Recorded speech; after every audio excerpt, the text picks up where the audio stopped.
이 시간 하나님께서 우리에게 주신 말씀 함께 봅니다. 에베소서 4장 1절에서 3절 말씀입니다. 신약성경 313면입니다. 그러므로 주 안에서 갇힌 내가 너희를 권하노니 너희가 부르심을 받은 일에 합당하게 행하여 모든 겸손과 온유로 하고 오래 참음으로 사랑 가운데서 서로 용납하고 평안에 매는 줄로 성령이 하나 되게 하신 것을 힘써 지키라. 아멘. 여러분, 날씨가 점점 무더워지죠? 조금 있으면 장마가 또 시작되면 또 덥지근할 거예요. 어제 식당에 에어컨을 바꿨습니다. 오래되기도 하고 또 이제 아무래도 소비 전력을 생각해서 바꾸는 게 좋겠다 해서 이제 바꿨는데, 여러분 전자제품을 사면 반드시 따라오는 게 있어요. 설명서입니다. 여러분도 전자제품 사면 설명서 따라오죠? 그거 다 읽어보고 코드 꼽죠? 네. 오자마자 그냥 코드부터 꽂아놓고 이제 설명서 필요하면 좀 보고, 그러지 않으면 그냥 보지도 않고 여기다 놔둘 거예요.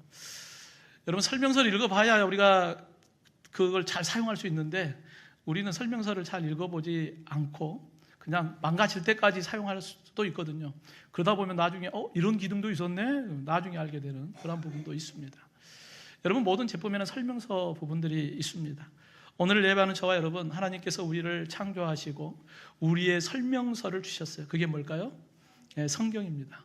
성경을 통하여서 우리가 어떻게 살아가기를 원하시는가, 하나님의 마음, 하나님의 뜻이 성경 안에 담겨져 있습니다. 그렇기 때문에 우리가 하나님의 말씀을 읽고, 또 오늘 예배와 같이 하나님의 말씀, 선포되는 말씀을 듣고, 그리고 그 말씀을 마음속 깊이 성령 안에서 묵상함으로 그 하나님의 말씀을 통하여 하나님의 뜻을 잘 분별할 수 있기를 주님의 이름으로 축원합니다. 하나님이 나를 창조하신 목적이 뭘까? 하나님이 예수님을 통하여 나를 구원하신 목적이 뭘까? 그 부분을 우리가 명확하게 알아야 합니다. 이에 사도 바울은 에베소서를 통하여서 1장부터 3장까지는 과거의 우리의 모습과 하나님의 은혜에 대한 이야기를 해요. 에베소서 2장 1절에 보면 허물과 죄로 죽었던 너희를, 과거의 우리의 모습은 어떤 모습이냐? 허물과 죄로 죽었던 자야. 죽을 뻔 아니에요. 이미 죽은 거예요. 하나님과의 관계가 끊어져서 우리는 죽은 자가 되었습니다. 여러분, 아담이 범죄함으로 인하여서 죄가 들어왔고, 그 죄로 인하여서 그 아담의 후손들인 우리 모두는 공중권세 잡은 사단의 종이 되어버렸어요. 하나님을 대적하는 자가 되었고 불순종하는 자가 되었어요. 영원한 불못 심판에 던져질 자가 과거의 우리의 모습이었어요. 근데 하나님의 그 크신 사랑 안에서 우리가 예수를 믿고 하나님의 거룩한 자녀가 되었습니다. 여러분, 이것은 우리의 행위로 된 것이 아니라 모든 것이 하나님의 은혜예요. 그래서 사도 바울은 하나님의 은혜에 의하여 믿음으로 너희가 구원을 받았다, 하나님의 자녀가 되었다, 이 모든 것이 하나님의 선물이다 라고 말씀하고 있습니다. 여러분, 이와 같이 하나님의 은혜로 하나님의 구원을 받은 하나님의 백성들 한 사람 한 사람을 하나님께서 불러주셨어요. 그리고 그 한 사람 한 사람이 모인 공동체가 교회입니다. 그래서 여러분, 교회라고 하는 이 원어 의미를 보면 에클레시아예요. 밖으로 부르다, 밖으로 불러주세요. 세상 가운데 수많은 사람들이 있는데 하나님께서 저와 여러분 한 사람 한 사람을 불러서 교회 공동체로 이렇게 불러주셨어요. 그러니까 여러분, 교회라고 하는 개념을 우리가 생각해 보면 건물의 개념보다도 하나님의 부르심을 받은 성도들의 개념이 더 강해요. 그러니까 교회 그러면 우리는 건물이 먼저 생각날지 모르지만 하나님은 건물이 중요한 게 아니에요. 건물보다 더 중요한 게 뭐예요? 한 영혼 한 영혼이 더 중요해요. 여러분 한 사람 한 사람이 중요한 거예요. 감격스럽지 않습니까? 세상 그 무엇과도 비교할 수 없는 하나님이 여러분을 한 사람 한 사람을 귀하게 여기셔요. 그렇다면 하나님의 은혜로 구원받은 이 교회 공동체, 하나님께서 우리를 불러주셨는데 우리가 어떻게 살아갈 것이냐 하는 거예요.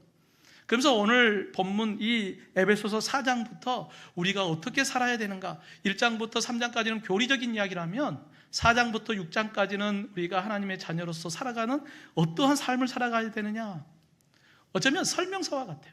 우리가 어떻게 살아가야 되지? 여러분, 오늘 본문을 통하여서 하나님의 부르심을 받은 우리 믿음의 성도들이 어떻게 살아가기를 원하시는가, 여러분 다시 한번 확인하고 결단하는 시간이 되기를 주님의 이름으로 축원합니다. 이를 위해 먼저 믿음의 성도들은 하나님의 부르심에 합당한 삶을 사는 거예요. 여러분, 에베소는 당시에 소아시아, 우리가 이제 잘 아는 소아시아 7교회들이 있잖아요. 그 7교회 가운데 에베소라고 하는 교회는 가장 큰 도시였고, 이게 문화적으로도 그렇고 또 경제적인 부분, 상업적인 부분도 그렇고 또 종교적인 부분도 가장 발달한 도시가 바로 에베소입니다.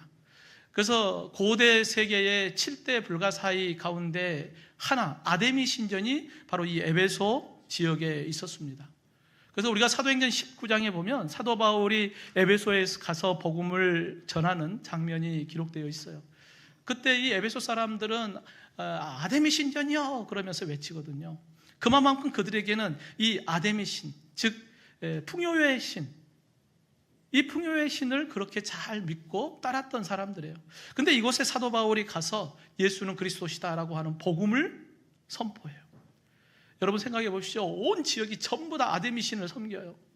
그런데 그곳에 예수 그리스도의 복음을 전하고 그 안에서 예수 믿는 사람들이 세워지고 그 믿음의 사람들이 함께 모여서 에베소 교회를 세워가요. 여러분 쉬운 일 아니겠죠.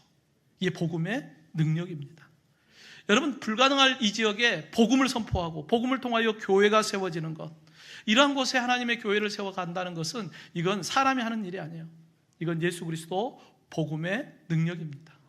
오늘 예배하는 저와 여러분, 우리가 여기에 있는 것, 이게 사람의 능력으로 되는 게 아니에요.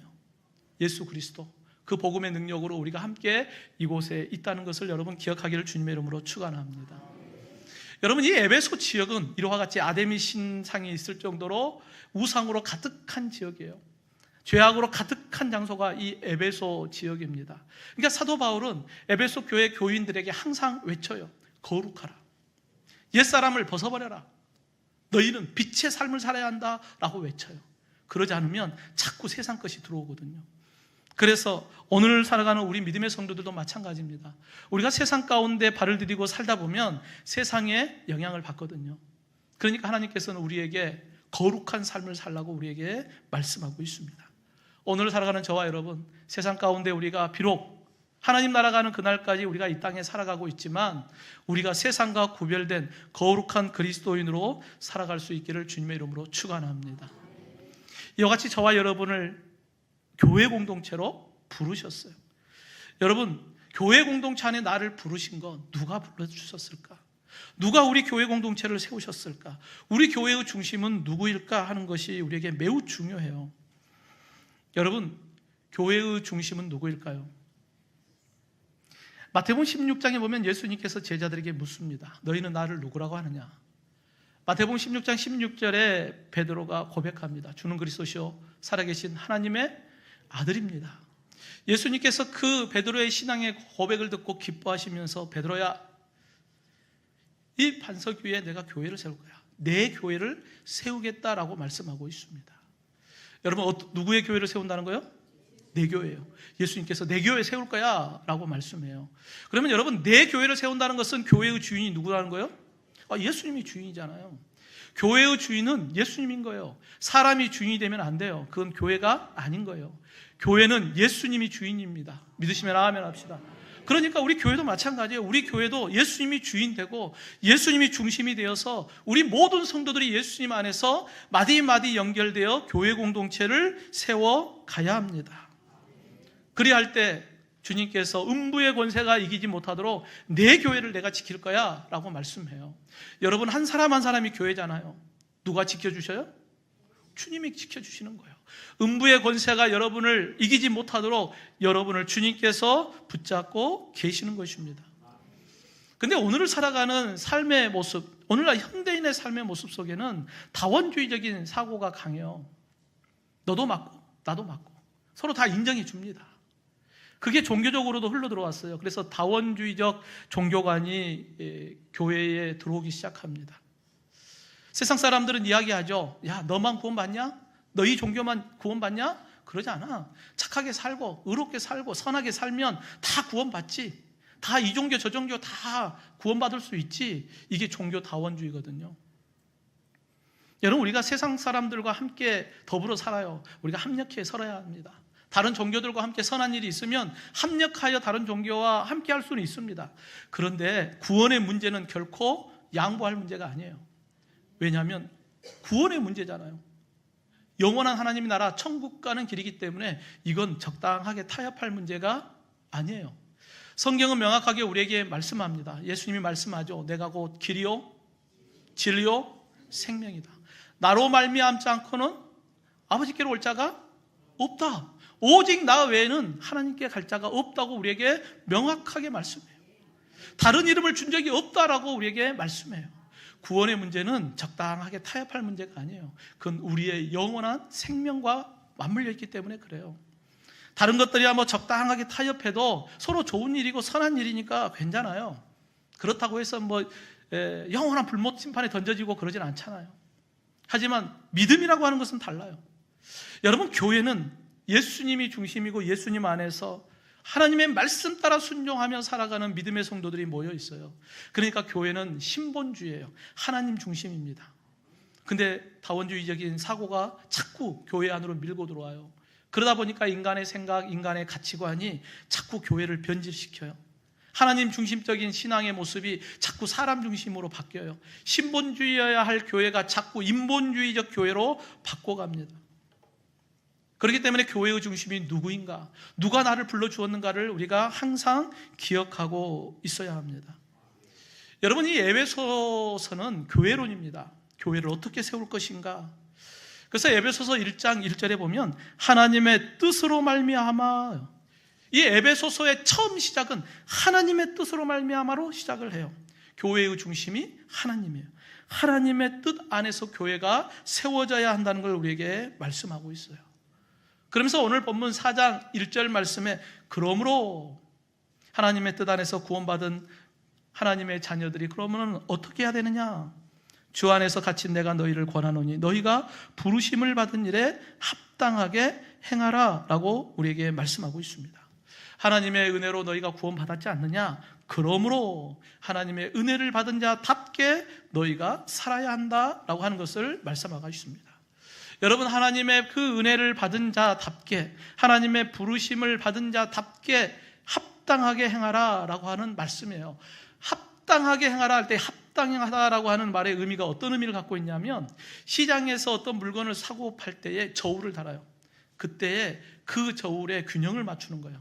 이러한 뜻이 합당하다라고 하는 뜻을 갖고 있습니다. 여러분, 내가 예수님을 믿고 하나님의 자녀가 됐어요. 그러면 우리가 합당한 삶은 어떤 삶이에요? 하나님의 자녀답게 살아가는 것, 이게 합당한 삶이에요.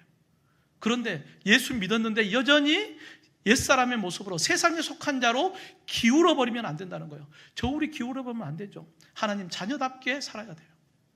주일날 거룩한 주님의 날이기 때문에 주님의 날만 교회에 와서 나는 열심히 신앙생활하고 그리고 6일 동안은 내 마음대로 산다.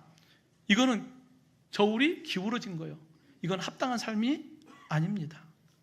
하나님의 은혜로 부름 받았으니 하나님의 뜻대로 사는 거예요. 하나님의 자녀답게 사는 것입니다. 하나님의 부르심대로 행하라 우리에게 말씀하고 있습니다. 성도 여러분, 이 에베소서 1장의 말씀처럼 하나님께서 창세전에 저와 여러분을 이미 알고 계셨어요. 우리를 선택해 주셨어요. 그리고 저와 여러분을 하나님의 때가 돼서 불러주셨어요. 예수님을 믿는 믿음 안에서 우리를 하나님의 자녀 삼아 주셨습니다. 그러니까 당연히 우리가 나를 부르신 그 하나님의 뜻에 합당하게 사는 것이 당연한 거예요. 이게 바로 우리를 향한 창조의 목적이고 예수 그리스도 안에서 우리를 구원하신 목적입니다. 그런데 여러분, 지금 사도 바울은 어디에서 이 에베소서를 쓰고 있을까요? 여러분, 에베소서 오늘 본문의 말씀을 다시 읽어보면 그러므로 주 안에서 갇힌 내가 너희를 권한다라고 기록하고 있습니다. 여러분, 사도 바울은 지금 갇혀 있어요. 어디에 갇혀 있어요? 주 안에 갇혀 있다 하지만 실질적으로는 이 에베소를 기록할 때에 로마 감옥에 갇혀 있었거든요. 그래서 이 에베소서를 옥중서신이라고 이야기합니다. 사도 바울의 환경은 감옥에 갇혀 있어요. 감옥에 갇혀 있으니까 얼마나 힘들고 어렵겠습니까? 근데 이 사도 바울은 나는 감옥에 갇힌 이 환경 때문에 나는 어쩔 수 없어. 하나님의 부르심 앞에 나는 어쩔 수 없는 이 환경에 나는 그렇게 살 수 없다라고 이야기하는 게 아니에요. 로마 감옥에 갇혀 있지만 나는 어디에 갇혀 있다? 주 안에 갇혀 있다. 그러니까 사도 바울은 로마 감옥이라고 하는 환경을 뛰어넘는 거예요. 나는 그 환경과 상관없이 주님 안에 나는 갇혀 있어. 주님이 나를 부르셨으니까 나는 어디에 있든지 그 부르심 앞에 믿음으로 나는 살아가고 있어. 그러면서 에베소 교회 교인들에게 이야기하는 거예요. 너희도 그 부르심에 합당하게 행하라 말씀하고 있습니다. 여러분, 우리도 환경과 상황이 중요한 게 아니에요. 하나님이 나를 부르심이 중요한 거예요. 저와 여러분을 주님이 불러주셨으니까 우리의 환경과 상황은 이렇고 저렇고 한다 할지라도 하나님이 나를 부르셨으니까 그 부르심에 합당한 삶을 살아갈 수 있기를 원합니다. 내 교회, 내 가정, 내 직장, 내 사업장, 그러한 환경을 뛰어넘어서 주 안에 내가 부름을 받았다. 여러분, 루마니아에 리처드 범브란트 목사님이 있어요. 2차 세계대전 때 나치 그리고 이 루마니아의 공산주의자들에 의해서 14년 동안 감옥에 갇혀 있거든요. 얼마나 어떤 마음이 들었을까요? 힘들고 어렵죠. 그런데 이 범브란트 목사님이 고백합니다. 그들은 나를 감옥에 가둘 수는 있었지만 내 영혼까지 가둘 수 없었다라고 고백해요. 그러면서 그 감옥 속에서도 하나님을 찬송하고 복음을 전하고 그리고 예배하는 그러한 모습을 보여줍니다.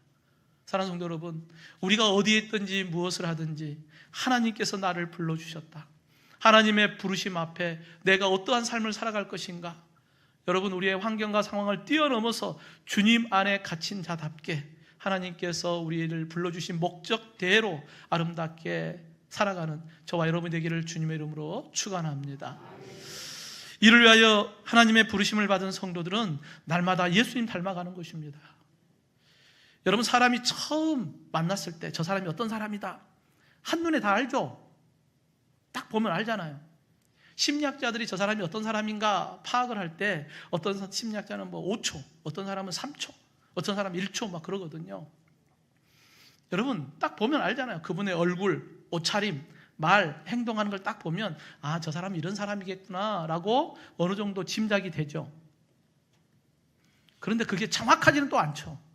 짐작은 하지만 그게 꼭 맞는 건 아니에요. 오해할 수 있거든요. 여러분, 이스라엘의 초대 왕이었던 사울 왕이 하나님의 은혜를 받았어요. 그런데 시간이 지나고 난 이후에 하나님을 점점 떠나고 어리석은 길을 갑니다. 불순종의 길을 걸어가요. 그러니까 하나님께서 말씀합니다. 너가 나를 버렸으므로 내가 너를 버린다. 그리고 하나님께서 사울 왕을 버리고 난 이후에 우리가 잘 아는 이스라엘의 2대 왕 다윗을 기름 부어 세웁니다. 사무엘 선지자가 이새의 집에 갔을 때, 기름을 가지고 갔을 때 첫째 아들 모습 보면서 어떤 생각을 해요? 야, 저 사람의 키, 외모를 보니까 야, 역시 하나님이 선택한 이스라엘의 왕답다라고 생각을 합니다. 근데 하나님께서 이 사무엘 선지자에게 사무엘상 16장 7절에 보면 너는 외모로 보지만 하나님은 무엇을 본다? 중심을 보신다라고 말씀하지 않습니까? 여러분, 우리는 사람이기 때문에 그 사람의 중심을 볼 수는 없어요. 그렇기 때문에 우리는 외모로 판단합니다. 아, 저 사람 이럴 사람 같아. 그리고 선입견이라고 하는 것을 가지고 판단하기 시작해요. 하지만 하나님은 우리를 바라볼 때 외모가 아니라 내면을 바라보고 계십니다. 여러분, 하나님의 부르심에 합당하게 행하라. 물론 우리가 하나님의 부르심 앞에 합당하게 행한다는 것은 우리의 삶이 착하게 살아야 돼요. 의롭게 살아야 됩니다. 선하게 살아야 돼요. 세상 사람들보다도 이왕이면 더 아름답게 살아야죠. 근데 우리가 보는 이 눈으로 보는 것이 전부인가? 그러지 않아요. 오늘 본문 2절에 보면 모든 겸손과 온유로 하고 오래 참음으로 사랑 가운데서 서로 용납하라 라고 우리에게 말씀하고 있습니다. 하나님께서 우리에게 원하시는 모습은 우리의 겉모습이 아니라 우리 중심이에요. 우리 내면입니다. 우리의 마음밭이 어떠냐에 따라서 우리의 모습이 나타나거든요. 여러분, 사택 앞에 보면은 감나무가 있어요. 작년에 가을에 제가 감나무에 맛있는 감이 열렸으니까 누구든지 따서 드세요 라고 광고했잖아요. 기억나시죠? 근데 다 안 드시는 것 같아요. 몇 분만 드시고. 올해 그 감나무에 뭐가 맺을까요? 뭐가 맺을까요? 어떻게 하셔요? 당연한 것 같죠? 감나무니까 당연히 감 맺어야죠. 그렇지 않겠습니까? 우리가 하나님의 부름을 받았으니까 우리가 당연히 예수님 닮아야죠. 아멘입니까? 근데 그게 잘 안 돼요. 이상해요. 감나무에서 감이 안 맺는 것 같은 그런 모습이 우리 안에 나타날 때가 있거든요. 그렇기 때문에 오늘 하나님의 부르심을 받은 사람들, 예수님을 닮아가는 삶의 모습을 우리에게 요구합니다. 먼저는 모든 겸손함의 열매를 맺으라는 거예요. 겸손하다라고 하는 말의 의미는 낮은 마음이에요. 여러분, 낮은 마음은 당시 헬라 문화에서 어떻게 받아들였냐면, 노예나 전쟁을 했는데 패배자들이 어쩔 수 없이 낮은 마음을 가질 수밖에 없잖아요. 내가 패했는데 막 대들 수 없잖아요. 그러니까 사람들이 볼 때 낮은 마음, 겸손한 마음, 그러면 저 사람은 패배자, 저 사람은 노예, 이렇게 바라봤거든요. 그런데 예수 믿는 사람들에게 그 마음을 가지라는 거예요. 아니, 어떻게 우리가 그런 마음을 가져요? 우리가 예수 믿는 사람들이 승리자의 마음을 가져야지 어떻게 겸손한 마음을 갖습니까? 할 수 있잖아요. 근데 여러분, 예수님은 어떤 마음을 가졌어요? 겸손함이에요. 하늘 영광을 버리고 이 땅에 오셨어요. 우리를 위하여 십자가의 대속의 제물이 되어주셨어요. 예수님은 겸손의 모습, 가장 낮은 모습을 우리에게 보여주셨어요. 여러분, 이건 아무나 할 수 있는 게 아니에요. 그런데 하나님의 부름을 받은 저와 여러분이 이와 같이 겸손한 자가 되라고 우리에게 말씀하고 있습니다. 또 두 번째, 온유한 열매를 맺으라는 거예요. 온유하다라는 것은 내가 힘이 없어서 비실비실하다, 그런 의미가 아닙니다. 야생마와 같이 막 힘이 넘쳐요. 근데 절제가 안 돼. 근데 온유함이라고 하는 건 그걸 절제시키는 거예요. 훈련시켜서 절제하는 거예요. 내가 하고 싶은 말 있어요. 내 가치관이 있고 내 생각들이 다 있어요. 옛날 같았으면 다 그냥 쏟아버려요. 그런데 예수 안에서 하나님의 부름을 받았으니까 내가 그 안에서 훈련받고 연단받아서 온유함으로 야생마가 잘 길들여지는 말처럼 그 온유함을 갖는 거예요. 여러분, 다 온유하시죠? 안 그래도 아멘 합시다. 여러분, 오늘도 주님은 우리를 길들여가요. 말씀으로, 또 성령 안에서 기도함으로 우리의 모습을 조금씩 길들여가요. 여러분, 예수님의 그 온유함을 저와 여러분도 갖기를 주님의 이름으로 축원합니다. 세 번째는 오래 참음의 열매요. 여러분, 오래 참는다는 거 쉬운 일 아닙니다. 근데 믿음의 사람들에게 온유함의 전제 조건이 있어요. 바로 믿음이라고 하는 전제 조건이요. 믿음이 있기 때문에 오래 참는 거예요. 나는 부족하지만 주님이 하실 거야. 나는 연약하지만 주님이 하셔. 그러니까 오래 참는 거예요. 내 의지로는 안 되는 거 뻔히 알아. 그러나 주님이 하시면 능히 할 수 있어. 그러니까 우리가 오래 참는 거예요. 여러분, 믿음 안에서 인내할 수 있기를 주님의 이름으로 축원합니다. 마지막으로는 사랑 가운데 서로 용납하라는 거예요. 여러분, 우리는 부족해요. 다 부족하잖아요.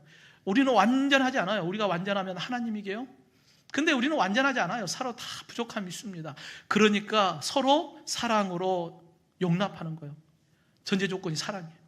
주님께 사랑을 받았으니까 우리도 그 사랑으로 서로 기다려주고 부족함을 채워주고 서로의 연약함을 보면 중보하며 기도하며 위로하며 지지하며 격려하는 거예요. 아멘이십니까? 여러분, 주님이 우리를 그랬거든요. 주님이 우리의 부족함을 아셔요. 그런데 주님의 사랑으로 우리를 품었잖아요.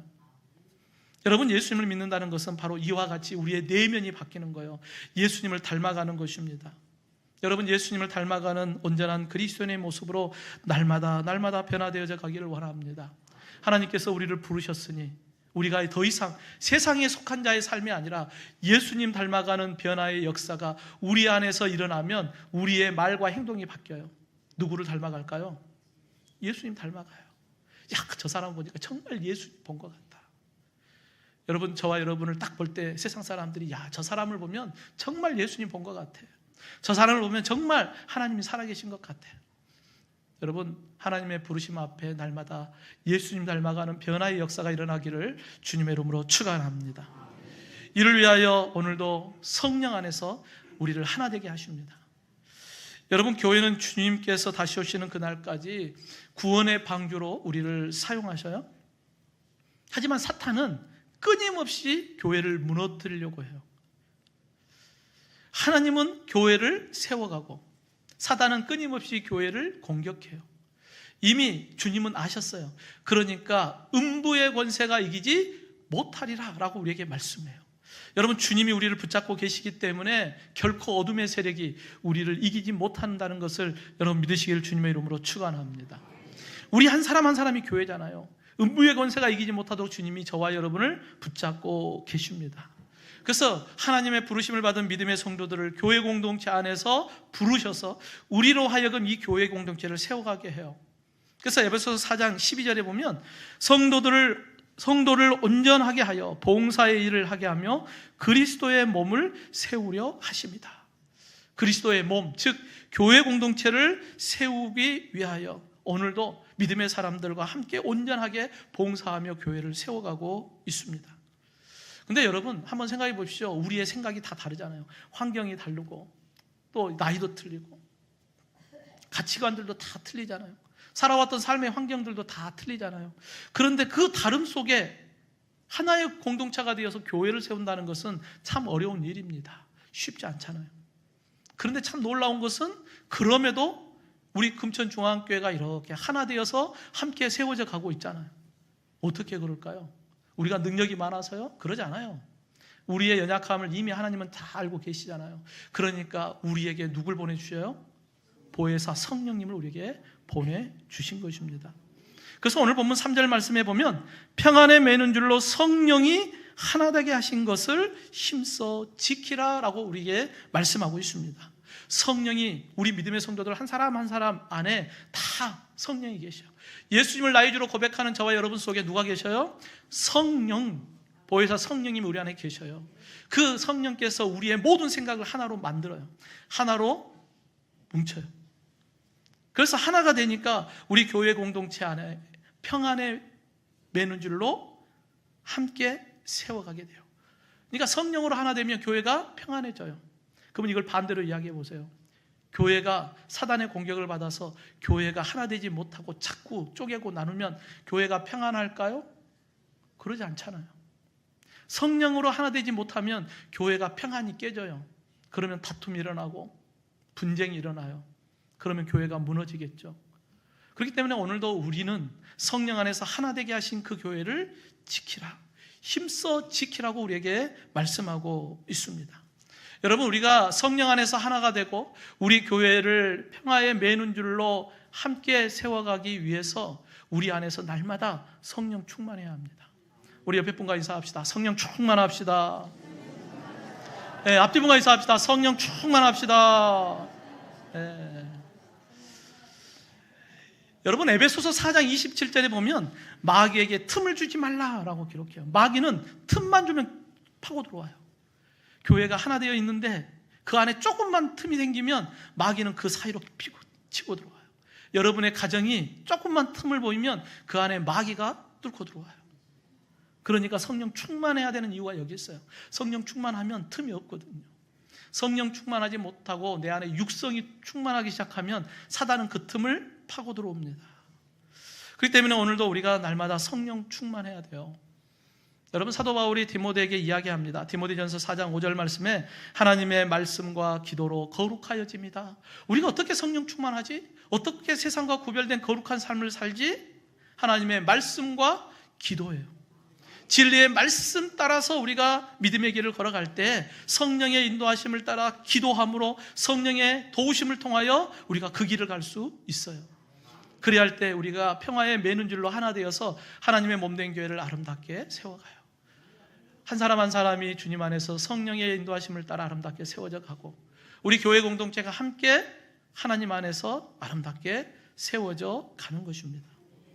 여러분, 초대교회가 부흥할 수 있었던 이유가 뭘까? 뭐 건물이 커서요? 그러지 않아요. 재정이 풍부해서 그러지 않아요. 여러분, 사도행전 1장 14절에 보면 마음을 같이 하여 기도함으로 성령이 임재하는 사건이 일어나게 됩니다. 사도행전 2장 46절에 보면 마음을 같이 하여, 사도행전 4장 32절에 보면 믿는 무리가 한 마음과 한 뜻이 되어 마음이 하나 될 때 부흥하게 되는 거예요. 성령 안에서 우리가 한 마음을 품을 때 교회가 성장하기 시작합니다. 여러분의 가정이 아름답게 세워져 가요. 여러분의 직장과 사업장이 번성의 복을 누리기 시작합니다. 여러분, 주의 부르심 앞에 성령 안에서 하나 되는 역사가 일어나기를 주님의 이름으로 축원합니다. 여러분, 우리는 다 달라요. 다 다양합니다. 오늘도 할렐루야 찬양대가 찬양을 했어요. 우리 찬양단이 앞에서 매주일마다 찬양을 합니다. 악기 파트들이 각각의 소리를 냅니다. 근데 만약에 여러분 다 같은 소리 도 하고 있다고 생각해 보세요. 은혜가 될까요? 다 똑같으면 좋을 거야? 안 좋아요. 다 도하고 있으면 여러분이 아멘 하겠습니까? 졸리겠죠? 그런데 똑같은 소리를 내서 하나가 아니에요. 다양한 소리를 내더라도 그게 하나 되면 아름다운 소리가 나는 거예요. 우리 교회 공동체가 다 다른 사람들이 모여 있지만 성령 안에서 하나가 되니까 아름다운 소리를 내는 것입니다. 하나님의 부르심 앞에 우리가 합당하게 살아가면 성령 안에서 날마다 우리가 예수님 닮아 성령의 인도하심을 따라 하나 되면 우리 교회가 아름답게 세워져 가고 여러분 한 사람 한 사람이 하나님의 부르심에 합당한 자로 아름답게 세워져 가는 것입니다. 사랑하는 성도 여러분, 하나님께서 저와 여러분을 부르셨습니다. 거룩한 하나님의 자녀로 우리를 불러주셨습니다. 그러기에 오늘도 예수님 닮아가고 내 안에 성령 안에서 우리가 서로 하나 되어서 하나님의 부르심에 합당한 그리스도인으로 하나님의 부르심에 합당한 교회 공동체로 함께 아름답게 세워갈 수 있기를 주님의 이름으로 축원합니다.